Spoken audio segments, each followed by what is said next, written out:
Oh my God, magazine पढ़ते पढ़ते मुझे भूख लग गई। ए सुमन की बच्ची, चल मेरे लिए चाय पकौड़े बना कर ला, और शेफाली बहू तुम छत से कपड़े लेकर आ जाओ। माँ जी, मैं 2 फ्लोर चढ़कर ऊपर से इतने सारे कपड़े लेकर नहीं आ सकती। आप देवरानी को कह दो, मैं चाय बना देती हूँ। हाँ, मेरी प्यारी बहू, तू मेरे लिए चाय पकौड़े बना दे, और तू चल ऊपर से कपड़े लेकर आ। जी माँ जी, मैं अभी लेकर आई। कमरे की खिड़की से मोहन खड़े होकर सब कुछ देख रहा था। ये माँ भी ना, शादी को 1-1.5 साल होने को आया है, लेकिन अभी भी सुमन से गरीबों के कारण चिढ़ती हैं और मुश्किल काम उसे देती हैं, और भाभी को कुछ भी नहीं। अरे शेफाली भाभी, मैं भी चाय पी लूंगा, मेरे लिए भी चाय आप बना देना। हाँ जरूर। शेफाली चाय बनाने जाती है और सुमन छत पर से कपड़े उठाकर लाती है कि वो चिलचिलाती धूप में बेहोश हो जाती है। वहीं शेफाली दूध की बदबू सूंघ उल्टी कर देती है। एक तरफ छत से धम आवाज आती है, दूसरी तरफ शेफाली की सास अपनी अमीर बहू की तरफ जाती है और मोहन अपनी पत्नी की तरफ।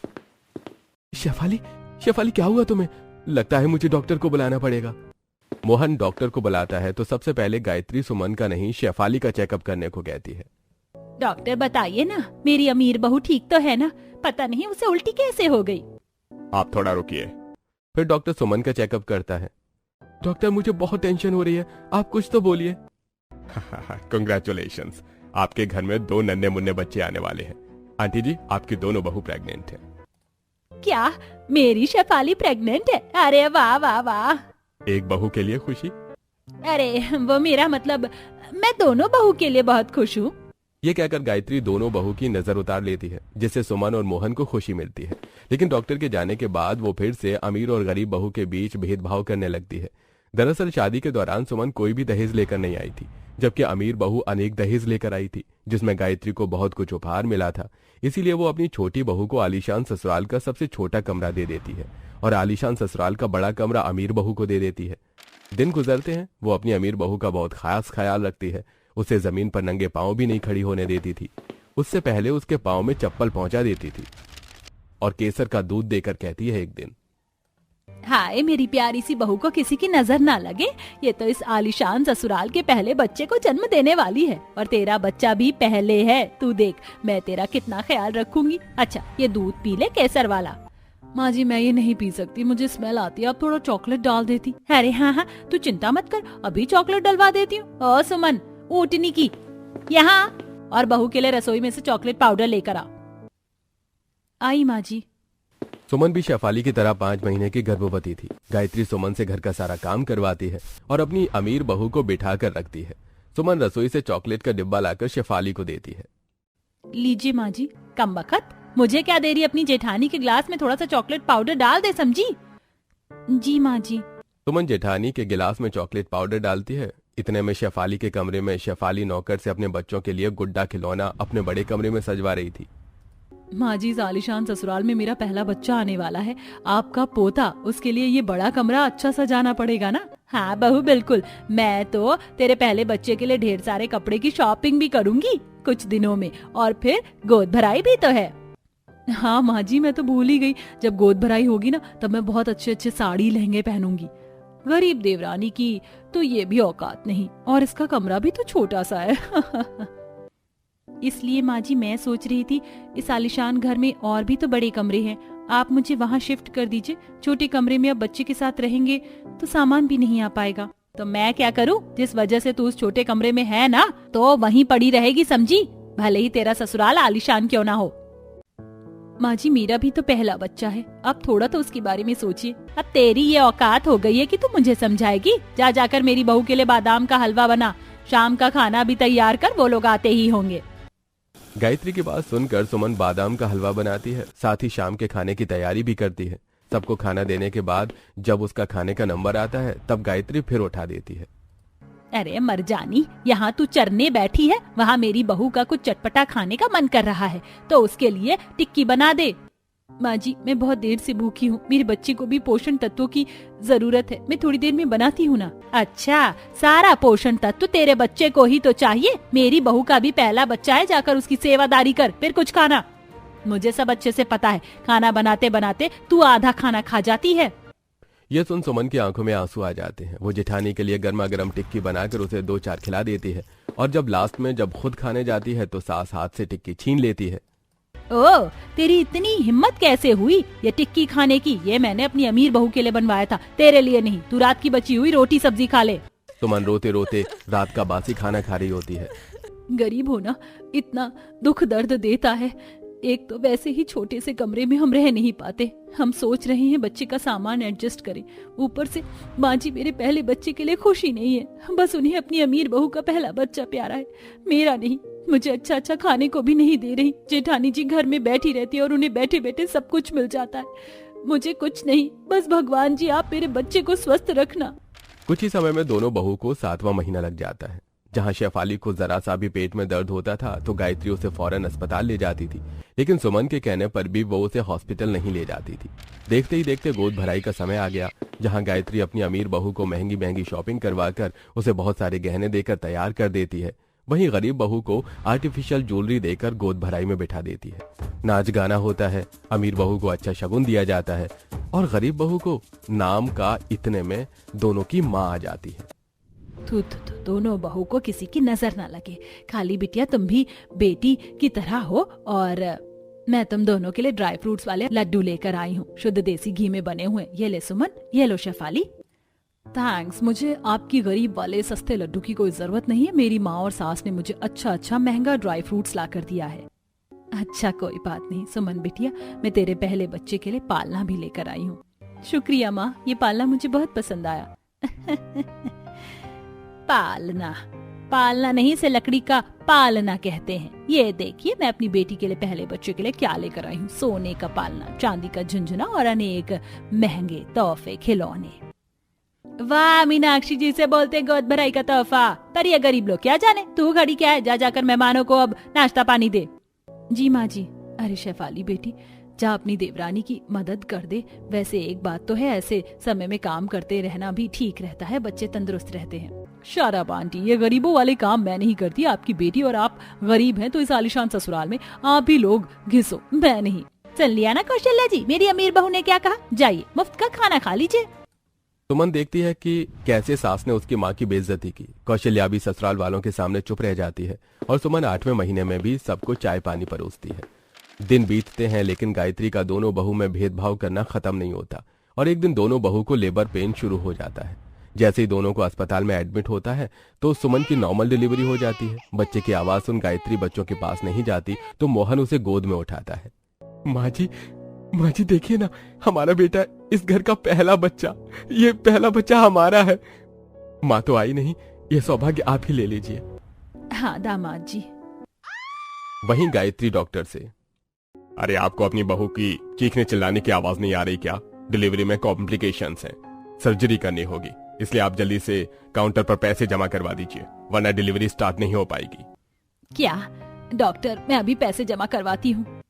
गायत्री अपने बेटे से पैसे जमा करने को कहती है, लेकिन उसके ना पास कोई क्रेडिट कार्ड काम आता है और ना ही यूपीआई।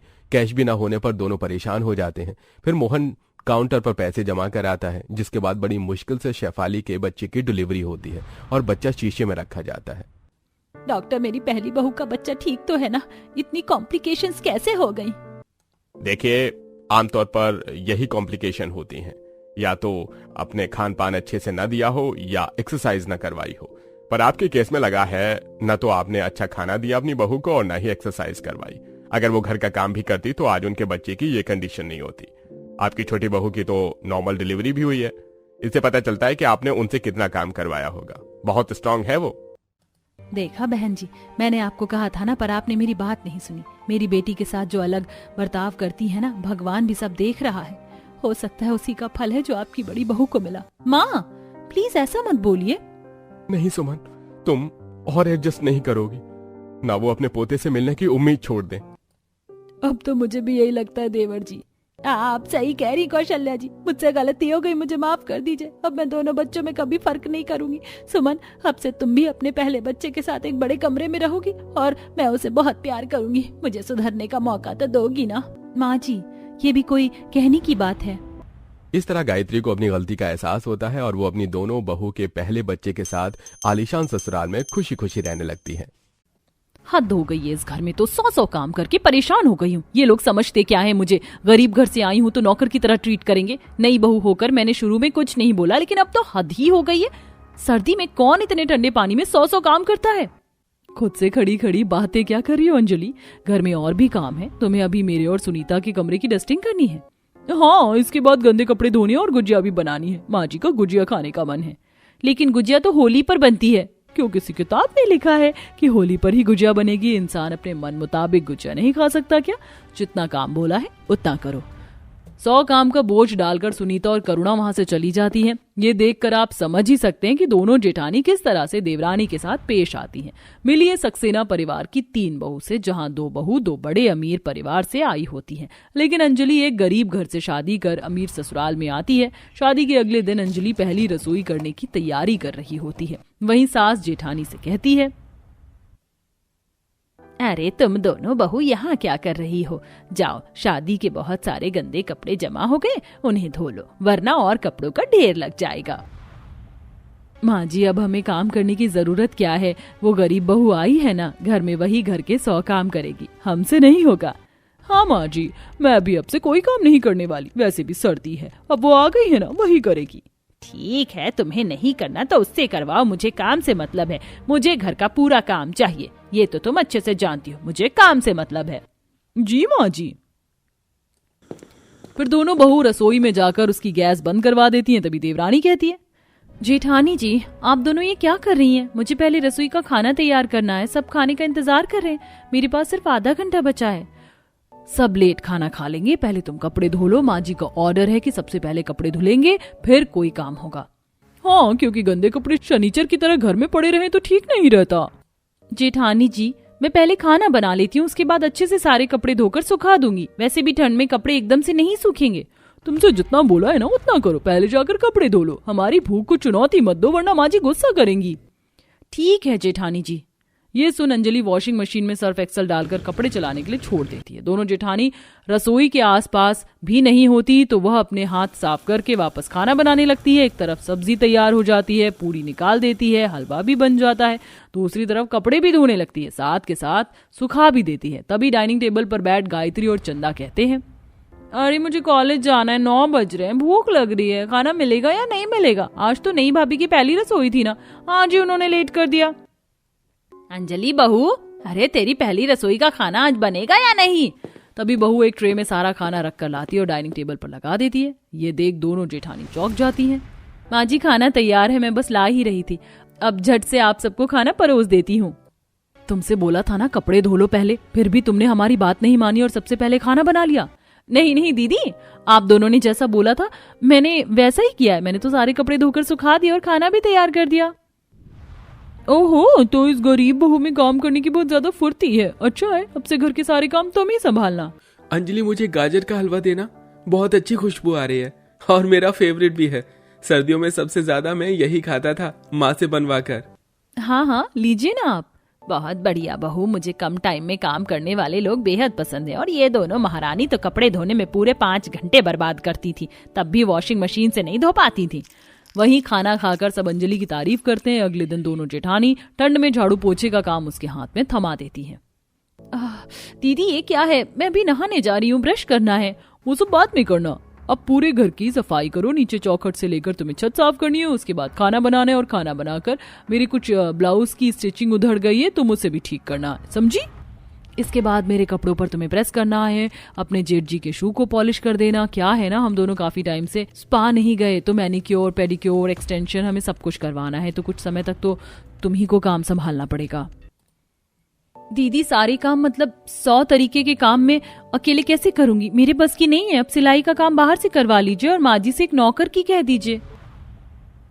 वो हेलो, तुम्हारी हिम्मत कैसे हुई हमें उल्टा जवाब देने की? और अब घर के 100 काम तुम्हें रोज करने, समझी? इस ठंड में हम तुम्हारी कोई मदद नहीं करने वाले। वैसे भी हम बहुत समय से इस घर को संभाल रहे हैं। वैसे भी हम दोनों अमीर घर से आई हैं, नौकरानी का काम हम पर शोभा नहीं देता। ये कहकर दोनों जेठानी वहाँ से स्पा चली जाती है और अंजलि को पूरे घर की सफाई करनी पड़ती है। हर कमरे के पर्दे, चद्दर, कपड़े निकाल कर धोने पड़ते हैं, पूरे घर की डस्टिंग करनी पड़ती है। फिर जेठ के जूते साफ करने के बाद जेठानियों का कमरा भी साफ करती हैं। इतने काम करके वो बहुत ज्यादा थक जाती हैं। हे भगवान, मैं तो थक गई इस घर के 100 काम करके, कोई भी मेरी मदद नहीं करता। आच्छू, लगता है ठंडे पानी में काम करके मुझे ठंड लग गई है। अभी तो घर पर और काम बाकी है, कैसे करूंगी मैं सब कुछ। ये कहकर अपनी दोनों जेठानी के कपड़ों की सिलाई करती हैं। फिर वो दोनों वापस आ जाती हैं और इतरा कर उनसे ठंड में घर का सारा काम करवाती है। अगले दिन उसे दो भरी हुई गेहूं की बोरी दे देती है। अंजलि देखो ये गेहूं, इसे छत पर साफ कर लो क्योंकि यहाँ पर गंदगी होगी तो तुम पूरा घर साफ नहीं कर पाओगी। माँ जी ने आज ही गेहूं साफ करने के लिए बोले हैं, शाम तक पिस जाने चाहिए। हमारे घर में खुद की चक्की है और छत पर ही रखी है। दीदी हम बाहर से पिसवा लेंगे ना गेहूं को चक्की पर, मुझे टाइम लग जाएगा। अगर माँ जी को बाहर से गेहूं पिसवाना होता तो वो घर में चक्की क्यों लाती? तुम एक बार की बात समझ नहीं आती, गरीब कहेंगी। ये कहकर दोनों जेठानी हीटर चलाकर अपने कमरे में आराम करती हैं और सास भी रजाई में सो रही होती है। ना चाहते हुए भी अंजलि को बहुत सारे गेहूं छत पर ठंडी हवा में बैठकर साफ करने होते हैं, जिससे उसे और सर्दी जुकाम हो जाता है और वो नंद से मदद मांगती है। तब नंद, भाभी मैं ये गरीब वाला काम नहीं करने वाली, ये काम आप जैसी गरीब बहू पर ही अच्छे लगते हैं। अच्छा, मैं गरीब क्या हूँ? ये लोग तो मुझे बार बार गरीब बोलते हैं। काश मैं भी अमीर घर से होती तो इन लोगों से मुझे इतना सुनना ना पड़ता। गरीब बहू होकर मुझे ससुराल के 100 काम करने पड़ते हैं। ऐसे ही अंजलि ठंड में ससुराल के 100 काम करके परेशान हो गई थी। फिर एक दिन गायत्री बहू को पगफेरे की रस्म के लिए उसके घर भेज देती है। वो जैसे ही अपने गरीब घर में पैर रखती है तो उसे महल सा दिखाई देता है। माँ ये सब क्या है? मैं कहीं और तो नहीं आ गई हूँ? हमारी तो गरीब झोपड़ी थी, ये महल जैसा घर कैसे आया? आ गई मेरी बच्ची, कैसा लगा तुझे ये सरप्राइज? अब हम गरीब नहीं रहे, हम भी अमीर हो गए हैं, समझी? सच माँ, हम अमीर हो गए? मुझे इस बात की खुशी है, लेकिन कैसे, बताओ ना। बताता हूँ बेटा, हमारे गांव में पुरखों की जमीन थी और हमें पता ही नहीं था। जब सर्वे वाले आए तो उनसे पता चला कि हमारी बहुत बड़ी जमीन है। उसी को बेचकर मैंने यहाँ पर घर बनवा लिया। बहुत ताने सुने हैं मैंने गरीबी के, लेकिन अब हमारे गरीबी के दिन गए। ये सुनते ही अंजलि खुश हो जाती है और अपने बड़े से घर को देखती है। वहाँ झूला झूलती है, मॉडर्न किचन को देखती है। कुछ दिनों के लिए वो अपने मायके में बहुत अच्छे से समय बिताती है और वापस ससुराल आ जाती है। तभी दोनों जेठानी उसके हाथ में झाड़ू पोछा थमा देती हैं। फाइनली हमारी गरीब नौकरानी इस घर की गरीब बहू वापस आ गई। चलो काम पर लग जाओ, घर में बहुत धूल मिट्टी जमा हो गई और हमारे हाथों में मैनिक्योर हो रखा है, जिस वजह से हम ये सब काम नहीं करेंगे। ऐसे आंखें क्या दिखा रही हो गरीब बहू? तुम्हारे 100 काम में से 99 काम पहले के बचे हुए हैं। चलो चलो लगो। तभी झाड़ू पोछा फेंक कर अंजलि कहती है, बस बहुत हो गया। अब आप लोगों के मुंह से एक बार भी मैं गरीब ना सुन लूं। मैं कोई गरीब नहीं हूँ, मैं भी बहुत अमीर हूँ। मेरे घर में भी मॉडर्न किचन है और मैं यहाँ नौकरानी की तरह कोई काम नहीं करने वाली। जिसको काम करना है खुद करे, वरना नौकर बुलाए। मुझे भी इस घर का बराबर का दर्जा चाहिए, जैसे आप दोनों को मिला हुआ है, समझे आप सब?